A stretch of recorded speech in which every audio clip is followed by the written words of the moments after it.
Up front tonight, the sheriff of Orlando, Florida is now speaking out after what happened with the 12-year-old juvenile. Now sometime last week, I told you the story of a 12-year-old juvenile who had a gun and shot at the 14-year-old and then began a shootout with the police. But the sheriff said it was just more than that. It was the failed juvenile justice system. Now, several days ago, he spoke out with WKMG News 6 about this incident.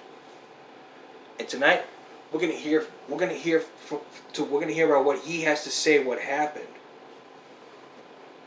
Because he's slamming the state agencies after deputies shot by a runaway child.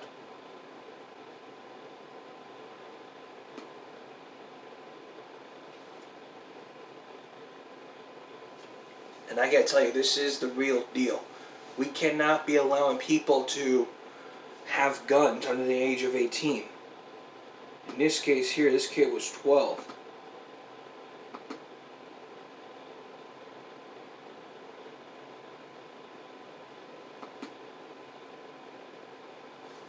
My theory would be we shouldn't be allowing people to carry guns under the age of 18 or 21, or according to what the law says in their state.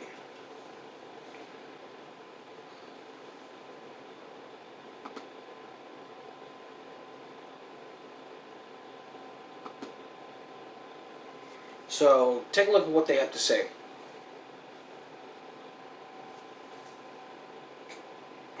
New tonight, Sheriff Mike Chitwood is blasting state leaders and lawmakers and is speaking one-on-one with News 6 after the shooting Tuesday night. Yeah, Chitwood told our News 6 investigator Maris Badcock about who he thinks is most responsible for the collapse in the juvenile justice system.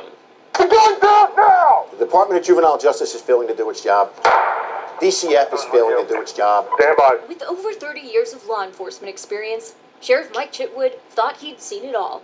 And everybody points a finger at one another. Until Tuesday night, when a 12-year-old boy and 14-year-old girl fired at deputies. Ceasefire! From this Volusia County home. In a one-on-one interview, Sheriff Chitwood told News 6 this could have been prevented if the state agencies created to protect troubled kids had done more. The Department of Juvenile Justice and the Department of Children and Families. Florida, we don't put kids behind bars. We do restorative justice. Well, you saw restorative justice in action last night. News 6 has learned the juveniles have a troubled past. Reports from 2016 show the boy was Baker acted 3 times in 10 days when he was just 7 years old, after deputies and DCF were contacted by his foster family and his school. You got eyes on her? Yeah, I do. The 14-year-old was previously arrested after deputies say she stole a dog and lit her halfway home on fire. On Tuesday, deputies were forced to shoot her to end the altercation. Volusia deputies say both kids were living at this group home, Florida United Methodist, when they decided to run away. Who's left picking up the pieces? We are. Law enforcement's left picking up the pieces. That home, Funch, if you remember correctly, a month ago, one of their staff was killed after he confronted a 15-year-old who didn't like the rules. And that 15-year-old did not belong in Funch. He had a violent criminal history. But yet DJJ, in her infinite wisdom, said, oh, we don't want to put anybody in secure custody. DJJ's not going to change their pattern. That's why this restorative justice is exactly what it is. But yet DJJ, DCF, push him out. How many other kids are out there like this in the state of Florida? Florida United Methodist has decided to suspend their emergency shelter care program indefinitely as a result of the shooting. Neither DJJ or DCF returned our request for comment regarding the allegations made today by Sheriff Chitwood. But yesterday, DCF released this statement, saying, in part, placement assessments for children in Florida's foster care system are determined by the community-based organizations based on the child's needs and placement availability. According to the most recent budget signed by Governor Ron DeSantis earlier this week, DCF's budget grew by more than $400 million for this upcoming fiscal year. Juvenile justice stayed about the same, but News 6 found more than $23 million were taken out of residential corrections programs, which are supposed to house and help rehabilitate kids who are in custody of juvenile justice. Instead, that $23 million was reallocated to things like delinquency prevention and diversion programs. Are you going to be requesting an investigation into DCF or DJJ? I can request anything I want. At the end of the day, that's got to come from the state. They know what the problem is. Another budget finding, juvenile justice officials have left roughly $40 million on the table for the past few years. That's millions of dollars state lawmakers give to DJJ that they do not spend. A juvenile justice spokesperson said unused funds are usually given back to the state. She could not say why millions are being left on the table. We're working to get those answers. I'm Maris Badcock, getting results, News 6. And the result was because of those things. I mean, there are programs. I wonder how Charles Soby would feel. I mean, the medical director of DCFS wouldn't have a problem with this. I would think that Charles Soby would come to Orlando, Florida, talk with the kid, and figure out what's going on. And I'm going to play you a portion. This is a 6-minute video, but I'm going to play you just a portion of that update from Fox 35. This all begins at around 5 o'clock tonight when one of our juvenile homes, which is a complete failure and disgrace to the juvenile justice system in the state of Florida, a place called Fumpsh, a 12-year-old who is a severe diabetic, who has to have insulin every 4 hours, runs away. And he runs away with a 14-year-old. That 14-year-old that he runs away with, you may remember, over the last year or so, stole a bunch of puppies, gets put into a halfway house in Flagler County, burns the home down. So what do? They send her to Volusia County because the juvenile justice system works so well here in the state of Florida. So now they're reported missing. So the deputies in the Deltona area go out looking for this 12-year-old and this 14-year-old because the 12-year-old is insulin dependent, and the 12-year-old, if he doesn't get his medication within 4 hours, it's going to be a critical medical emergency. So every time the deputies encounter these two little desperados, they run from us. So at around 7:30, 8 o'clock tonight, deputies are out on the bike trail behind this home when a passerby flags them down and says, I happen to hear a bunch of breaking glass at a home.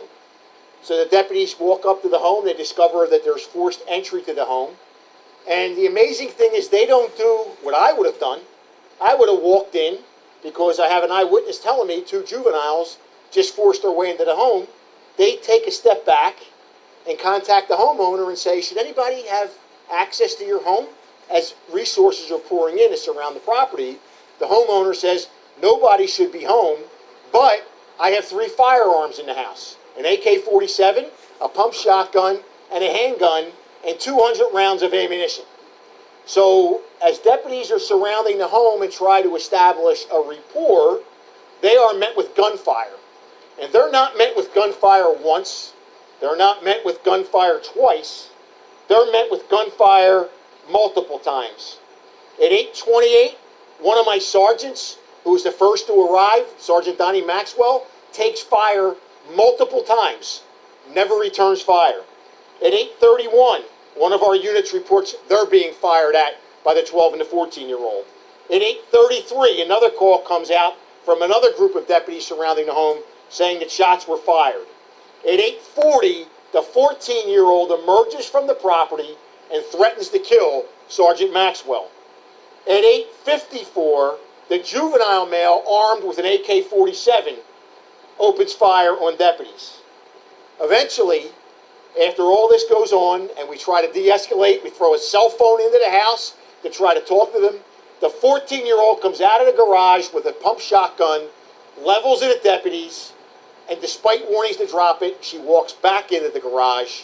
She comes back a second time, and that's when deputies open fire after taking multiple rounds.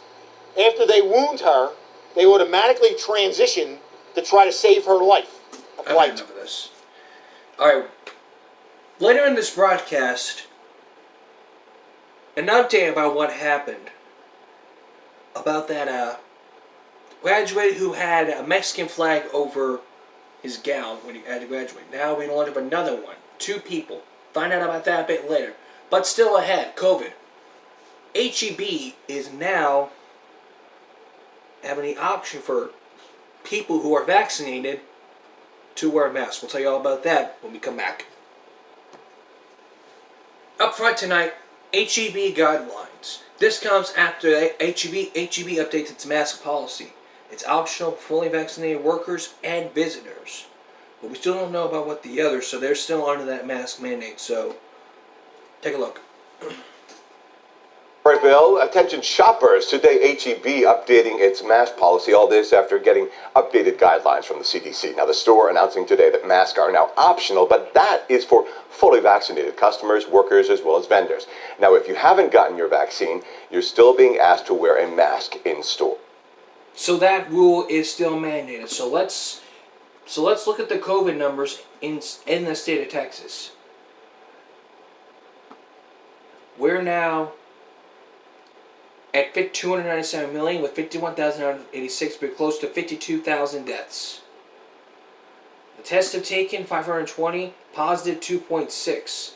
Hospitalizations, 5,200 people are now in ICU. 17,972 people have been hospitalized. And over 13.1 million people have had at least one dose of the vaccine, and 10.7 million have been fully vaccinated. That's 37% of the population.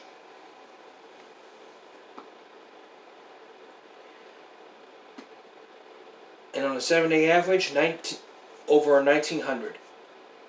And there's been 3,900 new cases. And in each county alone, they're going low. New Oasis County, for that matter, is at 99,712. The cases are lowering because of all this. The lowest ever. This is the lowest ever here. The very low. I gotta scroll down. It's gonna take a lot of scrolling to go to the lowest. The very low. 2, Loving County. That's the lowest, the very lowest. 11 in King County. Borden County, 30.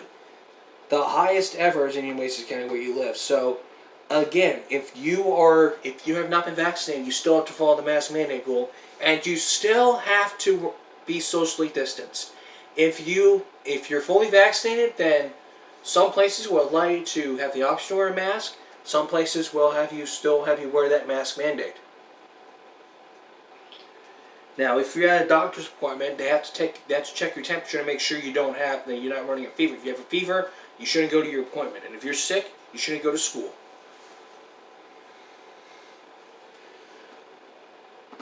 And speaking of school,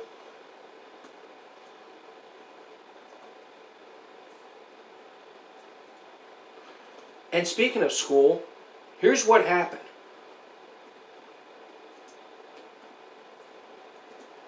Here's what happened days ago. This high school graduate, 2 people,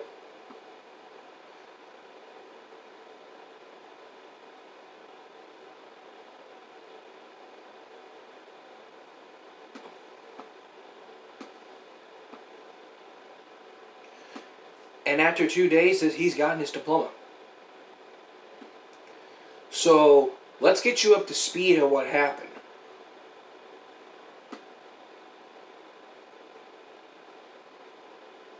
So what I'm going to do right now is get you guys up to speed. So take a look. New at noon, the Asheboro City School District is explaining why a student was denied a diploma after he walked across the stage at graduation with the flag of Mexico draped over his shoulders. Take a look at the moment from last night's graduation.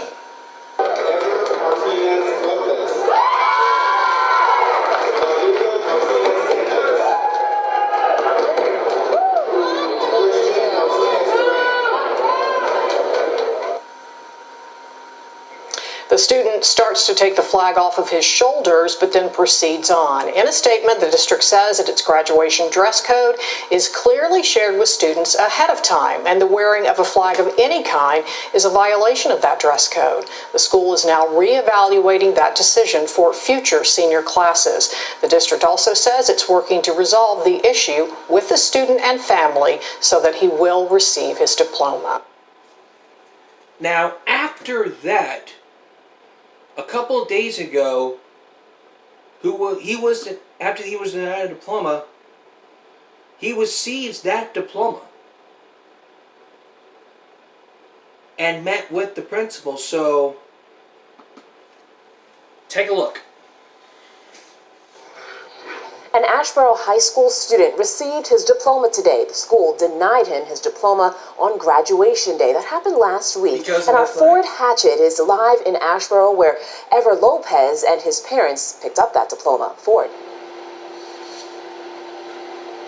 Yeah, Talitha. It was last Thursday. Ever Lopez and his family say they were escorted out of Asheboro High School behind me by police officers after Ever was denied his diploma for wearing a Mexican flag over his graduation robe. The school district says that was not part of an approved graduation dress code, but today, some resolution.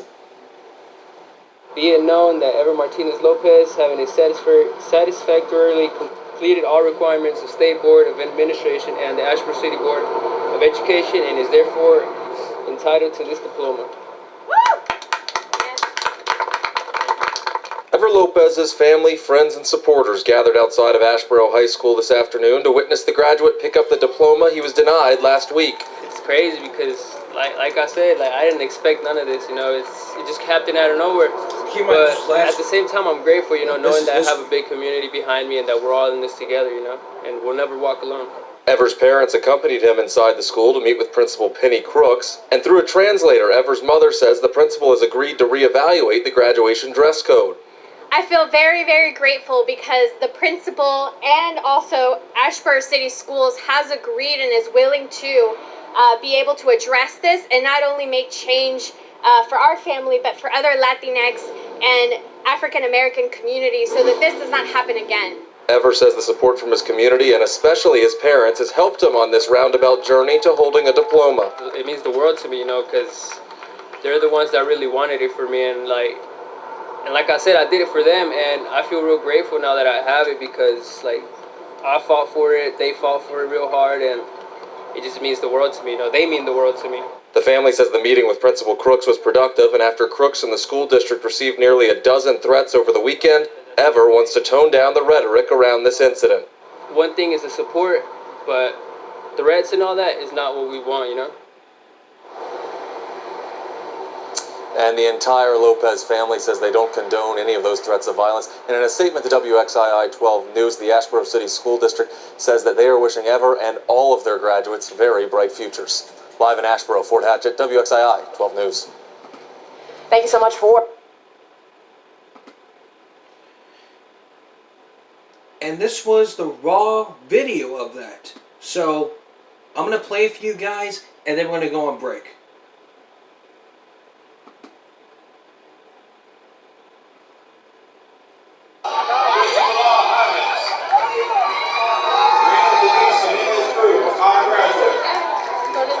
I'm going to point to you out where in that video he had. I'm going to point out where he had that.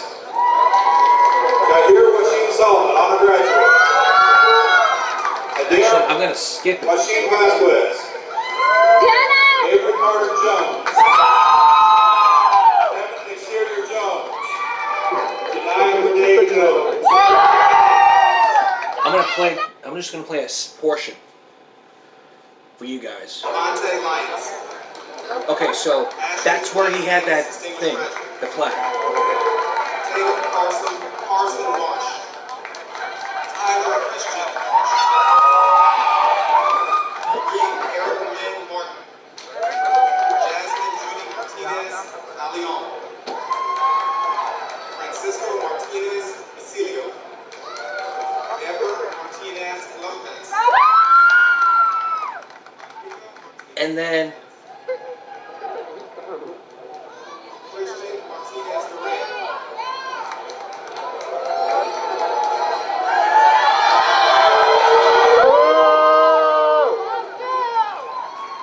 that was a lot of boos right there. And the school district's right. You violated the dress code. That's the rule. But now,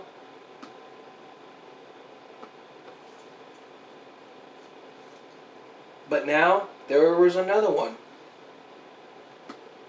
There's another one. We'll play that for you when we come back. So we're talking about what happened when you get denied your graduation. We heard from one person who was denied his application because of that Mexican flag. Now there's another case in this one. This was at South Legacy High School. Because she displayed that Mexican flag. So take a look. I want my diploma. I deserve to have my diploma because why does everybody else get to have the diploma the same day and not me? Ashley Saucedo was one of 450 students at Southwest Legacy High School to walk the stage at Saturday night's graduation. Ashley Saucedo. Saucedo says she boldly and proudly displayed the Mexican flag but never imagined being edited out of the graduation video and escorted out of the Alamo Dome empty-handed and humiliated. They take the main part out of the graduation video and they also, let alone kick me out, like, you don't belong here. Like, I did not do all these 4 years of high school just to be treated like this. Like, I can't show my pride. Saucedo says it was a moment intended to make her parents proud. And I just feel emotional because my parents are, Mexicanos, and they deserve to see a diploma in my hands. Saucedo also says a teacher removed a Sarape-style stole that she was wearing prior to the ceremony. We reached out to Southwest ISD and they say students are allowed to display individuality and pride in their heritage and culture on their caps, but protocols are applied to ensure events remain dignified without disruptions. I believe, it's my opinion, if I would have had taken out a Texas flag, an American flag, the school would have taken it way differently. Tim Jaffney, it's graduation season, and this incident isn't exclusive to San Antonio. Similar case in North Carolina, a high school graduate denied his diploma after wearing the Mexican flag around his gown over the weekend. Now, Saucedo says all she wants is her diploma and, if possible, an apology. In its statement, Southwest ISD says despite the disruption, the student was never denied the possibility of getting her diploma, but it isn't clear when she will be getting it. For their full statement, you can head on over to KSAT.com. Reporting Jonathan Cotto, KSAT 12 News. So we still don't know when she got her diploma. But that's not the whole point. The point is you violated the dress code. You knew that was against the rules. They had to talk with you. They had to talk to me about our graduation dress code when I was graduating. For girls, dresses, make sure it doesn't expose the legs. For our guys, it's just a shirt, tie, pants, and shoes. It's not rocket science, boys and girls. It's not rocket science, boys and girls. If you're gonna look good, if you're gonna graduate, you have to follow the proper protocol. And if you don't follow the proper protocol, that is your choice to make. But that choice is leading to dire consequences. That consequence is going to be not getting your diploma. So, my recommendation, do something right. If you're going to graduate this year, if you're graduating this year, class 2021, you have to follow those rules. If you don't want to follow those rules, that's your choice. When you choose the behavior or the thought, you choose whatever comes with it. If I choose to get out of the chair, choose to be standing. So, that is all I'm to say about those two. One got his diploma. The other, we still don't know whether she got her diploma. Back with the final thought. Okay, finally, you better listen. You better start mowing your grass here in the state of Texas. My neighbor's lawn is almost like a forest. And I could show you, but it's dark out and I don't want to scare people. Maybe in the future I will. But still, if you don't mow your lawns, you